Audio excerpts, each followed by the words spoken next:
What's up, guys? This is What If Kenichi was a swordsman. Now, this would mean he would mainly take a more prominent role with Shigure, but more than just that. He would still learn hand-to-hand fighting, of course, but he wouldn't go for it as much. Now, Kenichi is a very smart kid in this version. In this version, he's not the only swordsman in the family, or sword master in this version, because the other sword wielder is his mother. Now, Kenichi didn't inherit her ability of the blade, but he did inherit her will of training.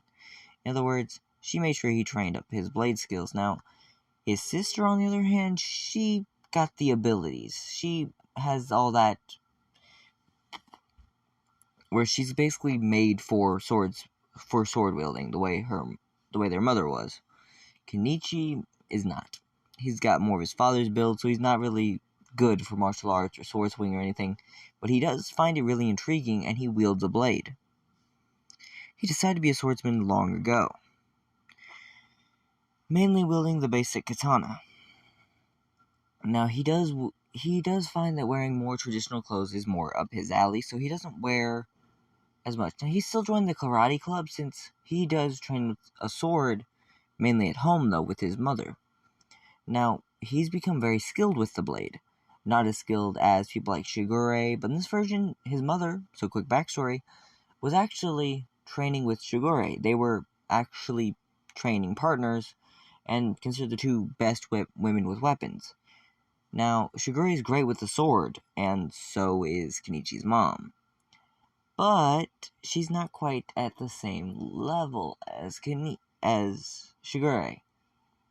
If you think I'm being crazy with that, like even putting her near that level, they trained together their whole lives. They grew up together in this version. Same age, since, Kenichi's mom is actually pretty young. And they're actually crazy strong, too. Like, even though Kenichi's mom hasn't trained exactly with the blade for all the time, like she hasn't kept up her daily training as much since she became a mom, she still keeps up a good bit of training, having to spar with Kenichi every single day. And that's how she likes it, since she can easily defeat him still, but she does note that he is getting strong enough to maybe even rival her one of these days. But she does still go on trips every few days, the way Shigure did. The way Shigure does, too. Normally they're going to two different places, dealing with things, and then coming back. Now, back to this. Back to the main part of it. So, ever since Kenichi was younger, he trained his blade to a peak where he could probably even use it as if it was more dangerous than anything else. And he learned long ago it didn't matter whether you had a weapon or not. If you're a master of it, you control your weapon. It's an extension of your own body. And it didn't matter whether you had a weapon or not. If you were trained good enough, it didn't matter. And if you're well trained enough with a blade, it didn't matter if there was 100 people with weapons, you were safe. And Kenichi had learned that sentiment very well. But he also wanted to see how strong he can get hand to hand. So he would still train his physical strength and his punches, which he would become very good at. And I mean very good at. But he didn't really notice, since compared to sword skills, his punches were pretty much nothing. Now, anyway, back to it. Whenever we first meet him, he's really balanced on his feet, but when he gets knocked up, it's because he's not really used to it. When he has a sword in his hand, he's unstoppable. Without one, he's not as good. Now, when he hit the ground, he still was able to do the ninja jump the way she did, because his mother has trained him well. He's very powerful. He's just not great hand-to-hand. Now, he can still fight. He just has to mainly use chopping methods as if it was a blade in his hand instead of just his palms. He's not a fan of using punches, since he's not really a fan of blunt force trauma. He likes using chops, cuts, anything like that. He rarely will ever use any moves that don't involve very quick movements. Mainly always using slices and stuff like that. Now, Kenichi would actually be more trained by Shigure, the swordsmaster, of course. And even when he was normally like this, he would still keep a blade on him. Now, Shigure wielded her true katana, When him and Shigure first met, he was surprised. He could feel her power. It was too similar to his own mother's, which terrified him a little bit because he thought his mother was the only weapon wielder of that power. Thinking there was two people that strong was terrifying, especially since he thought he was actually comparable to the strongest swordswoman. But if there were two at that level, was there anyone above? But she was called the Maiden of Weapons. Shigure may even be stronger than his mother. But this is when she noticed something on Kenichi. His hair. It was very similar to his mother's. And this is when she actually asked, "Do you know," stating Kenichi's mother's name. Kenichi said, "Yes, that's my mom. I assumed you would know her. You seem to be almost on her level." Shigure would actually crack a smile, saying, I was hoping you were related. I want a duel with you. Right now. Kenichi saying, "Let's use wooden swords. Whether they're metal or wooden doesn't matter, right?" "Yes, but I wouldn't want to chip a perfectly good blade." As they went all out. And it was as if razors were swung. Like every clash made everyone in there surprised. Of course, Shigure won, but both of their weapons broke. Hers just had a little bit more than Kenichi's. With it to his throat, he was surprised because he had barely gotten it right underneath hers, where it would have gotten her, but he would have gone down first. And she said, "You're quite skilled. Maybe you are almost as strong as your mother." "I don't know. You and her seem really close." "Well, we are. She's my best friend. Maybe she'd like to come over here one of these days." "Really? That'd be nice." As Kenichi would start training with Akasame? Yeah, it was Akasame, I think. He would start getting really strong. Now, he would still not be prepared for that karate match, and he would have to use the same method he did in canon. But in this version, he went with a chop to end him off as he went down, blacking him out instantly. Yeah. Now, being that most of the fights will happen on school campus, he won't always have a sword on him, so he's more or less screwed in most of them. But he will still get the same training and stuff he had in canon, so most of it will go as canon. Now, when he had to deal with that Tsukuba guy, in the end, noting that his fighting wasn't enough, he went into as if he was wielding a blade. And one swing, showing showed almost a cut across his chest, showing that there was a little bit of blood. The dude was surprised. Did the kid have a razor blade on him? But no, it was just his finger. With his clean chop, it was almost as if it was wielding a sword. The same thing he had done against Odin in canon. As Kenichi would state, "You are no match for me, boy. You are a child up against a beast. Your hands are very skilled, but they're no match for my blade." Now, Kenichi would still basically drop this guy, but he would still go down the first round because the dude kind of messed him up. But it would be more of a close round, and they'd both wind up blacking out almost. Although Kenichi would go down, he wouldn't have really lost the fight. He was way more steady than in canon. This dude actually took way more damage than Kenichi, though. So it wasn't sure there was a win or loss or anything. And even the master said, "You didn't lose this fight." I'd say it was a draw, if anything. Though, I am impressed. He definitely held more strength, speed, and durability than you. But you, using your skill, was able to keep up with him. I know you've trained for years, but you'll have to focus on your hands a little bit more than your blade nowadays. That doesn't mean you will have to give up on your sword, it just means you'll have to work on it. Balance and moderation is key. Yes, Akasame Sensei. As he would train with it, and even tell Sasuke, he would tell Sasuke the abilities of this dude used. So he would still learn the same move, and he would use it. And that won him the fight, since he was still getting stronger a little bit by a little bit. Now, that next thing happened with that one dude, the one who was like second in command to Kasara or something, that guy. That fight went basically where Kenichi absolutely beat the shit out of him. Because the second he went to swing, Kenichi, as if he was wielding a blade, swing, every chop was like a razor blade. Dude, every time the guy went too close to him, he got hit with a little bit of a strike. Every time he got too close, it was almost as if a sword chopped clean through him. So he was really worried, eventually backing down. Now, Kasara would still have the same bout with him and still beat his ass, but Kenichi wouldn't really feel good about hitting a woman. Mainly because the 3 women he's ever had to deal with in violent situations, well, technically 4 considering his sister, are all very powerful and scary to him. So he has this little fear of women that could kill him. So whenever he met her, he was terrified. And he refused to fight her. He just refused. And if you're wondering why, well, his mother, he met her and was terrified. Whenever they train, he is terrified.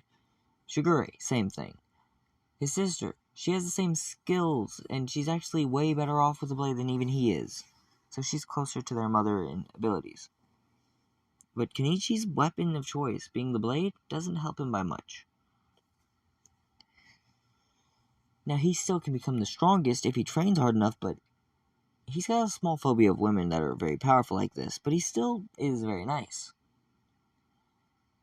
But in this version, he wasn't doing it because he felt like he could hurt her. It was because he felt like she could hurt him. Not realizing that the most she could do was damage him the way she was now. Now, the thing is, this put a whole different perspective in Kasara's thoughts. Like, if this guy was a weapons wielder, which he definitely was, considering the fact that he definitely picked up a branch to use it as if he was defending attacks with a blade. He wasn't using it to hit, he was only using it to defend. It was where he felt at home, with even a branch that could be razor sharp if he wanted it to be. But he was only using it to block. He was terrified. Sorry guys, it's past 3 a.m. and I'm tired. Anyway, as he would basically tell her how it was, and she would actually feel a little bit, into him. They were complete opposites. A girl who hated using weapons since she felt they made her weak, and a guy who loved using weapons because they made him feel like he was perfected. Now, this is where things take a few turns. 1. Kenichi can carry a sword around everywhere except for school. 2. This is not good for anyone else, because Kenichi will gladly carry it everywhere. When he goes shopping, he has it on his side. And that meant that whenever he met the kicker, that guy absolutely got his ass whooped. Kenichi, using the sword, was able to easily block this guy's kick, and even said I wouldn't need it for it. Said it, and noting that he could use it to block every attack, which he was doing. He was only using it to block attacks. And he would use his punches to deal damage. And in the end, he would close it. And when the fight was done, he walked away. Now, he was still getting very used to it, and he wasn't as good as he could be, but he was still very powerful. Now, the play thing happened, same thing. But whenever he had to deal with that fist, he hadn't been at school. And Shigure was there too, and she had her sword wrapped. So, out of instinct, she wrapped Kenichi's to give it to him as well, since she knows he forgot it at home. So whenever, unknowingly, she had handed it to him, he was surprised. This was hilarious.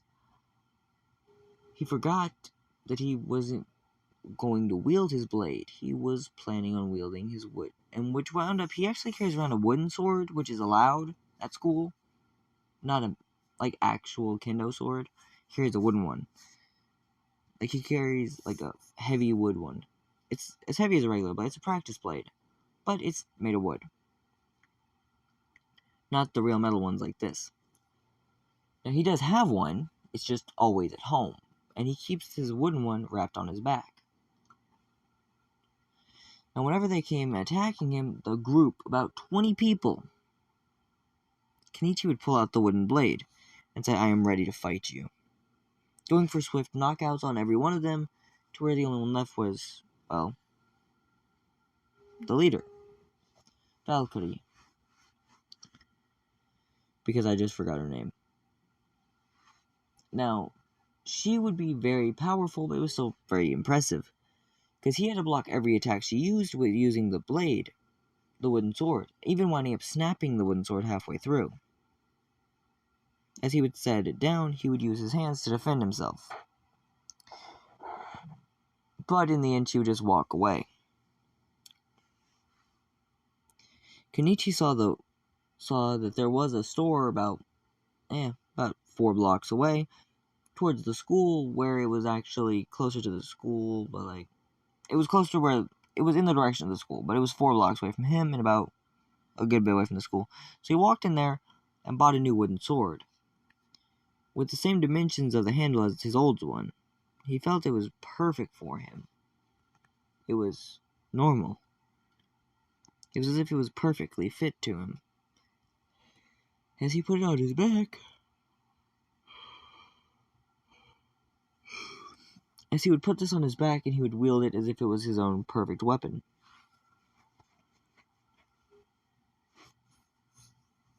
He would be the master of the blade.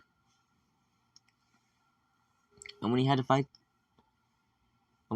the guy, he fought. He was surprised how good Kenpo was against him. But his blade was able to block every hit. He noticed from every time that the Kenpo wielding, the Kenpo master, Fachigure, she always had the upper hand because it wasn't really a fight, but it was more, every time he went to peek on her, she would always be able to get him. And her skills were just that good. Because there was definitely an advantage he had there. And he won. Kenichi won quite easily, sending him off the thing, barely by a little bit, but still. That's when Kenichi would actually wind up sitting down, saying he was surprised. He thought his sword would break again. He just bought it too. As he would set it down, as he would pick it up and everything, he was surprised, because that girl was strong. Her kicks held enough force, easily more than that one guy's punch. But maybe not. She was quite powerful, but it was comparable. Anyway, as they kept going, it was kind of crazy. As we keep going through the story, we see Kenichi winding up training more and more and more. Why? No one really cares. It's to fight Ragnarok, though, we all know. Now, as we keep seeing him getting more powerful and more powerful, we will have to admit he would more hit a plateau. Seeing as his hands weren't as strong as his blade, they had him train more in the hands, and where Shigure had a single lesson with him. They would mainly wind up using it where they were sparring the whole time, but they were doing very well. At one point, a few of the other masters even said, "If you need to, you can use your sword. You are very well versed in the blade art, and we would like to see how well you would keep up against other martial arts with using your sword." Now, against the masters, he's able to use the metal blade and everything. He's not worried about it breaking. Well, he is worried about it breaking. He's just not worried about them getting hurt, because he knows how powerful they really are. Now, he'll use the wooden sword against most of them because he doesn't want to break his sword. He doesn't want to break his sword, but still. He still is very, very good with his blade. Now, he would wind up even carrying around the regular sword most of the time. And even though Shigure wouldn't say much, she would say how proud of him she was, because he was quite the best wielder. Occasionally, his mother would stop by and say hello to Shigure. Most of the time, they would even have matches, and it was kind of crazy to see their fights were always so powerful. Kenichi admitting that he was no match for either of them, but it was so crazy. Kenichi would still develop a crush on Miyu, all that would happen. He would still have to help his master, Ma, going to the thing whenever he would join. He would have to deal with, Ma's brother and everything. All that would happen. Ma's daughter would still be as she was and all that. And when he had to fight in the water, that still happened. At the, with the shark, that happened. When he had to fight against those two dudes from China, that happened. And he easily beat them because he carries the blade with him. Now he does admittedly have it sitting down at the beach area, so he didn't really have it on him, but he was very, very, very happy to use his full force. Now, here's where we get a few things more interesting. Against Odin, when he's carrying the blade, the first time he fought Odin, it was not exactly in his favor. He wielded his blade, but something happened. His sword was shattered by Odin's weird defense thing. Kenichi thought it was like his defense, where anything that got too close to him, he would slice out. But no, it was a whole different. There was a perfect circle around him that Kenichi couldn't even go through. This guy could easily grab his sword out of his hand if he wanted to. And Kenichi held zero advantage over him. He would die. But this is what he was looking like whenever he had done this. Now, he would still try learning his death blow from the Grand Master, and he would carry his two swords on him. And when going through the forest, he would train very hard. And he would hold the blades out very easily to keep him strong. When he had to fight the bear, he actually was surprised. He could catch the bear quite easily and even slice it up, but never fully kill it. He was only able to put scars on the bear at first, but that one guy still came, beat the bear. He still lost the bear meat, but he would learn that method that the master taught him, and he would even train with the master. And when he had to go back, they were there. When he landed both his swords on his side, he was ready for violence. He still wasn't able to take on Berserker, but he still wound up taking on Odin. And in this version, he only wields the blade when using his own skills or Shigure. With his own skills, eventually he was caught, and he started getting absolutely owned. With Shigure's, it was more of a, oh shit. As Odin was doing everything in his power not to get sliced up. Now this did make it hilarious to see, because making it where even Odin at his strongest point was stopped by Kenichi. And in the end, Kenichi's mastery was just too much. And he would actually use the finishing blow of Akasame and then almost cut the guy's head off with the power of using Shigure's technique. But then stops. Doesn't slit his throat or anything. He just has, you have lost. As he would throw it. As he would put the sword back, and he would walk away. Odin is still, taken away by his master, and all that still happens. In the end, Kenichi does show that he is the strongest disciple, and even became the new Grand Elder, married Miyu, and all that happened. And that'll be it for this What If, guys. It's a small little one-shot. Hopefully you'll like it.